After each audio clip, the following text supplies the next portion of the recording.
తెలంగాణలో విస్తారంగా వర్షాలు కురుస్తున్నాయి. ఎగువ ప్రాంతాల నుండి వరద నీరు భారీగా వచ్చి చేరుతుండటంతో భద్రాచలం వద్ద గోదావరి నది నీటి మట్టం క్రమంగా పెరుగుతుంది. ఉదయం 7 గంటల సమయానికి గోదావరి నీటి మట్టం 32.5 అడుగులకు పైగా నమోదైంది.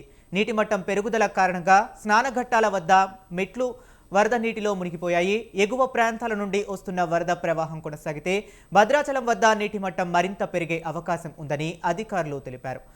దుమ్మగూడెం మండలం పరిధిలోని పర్ణశాల వద్ద నారాచెరుల ప్రదేశానికి వరద నీరు చేరడంతో పర్యాటకులకు అనుమతించడం లేదు.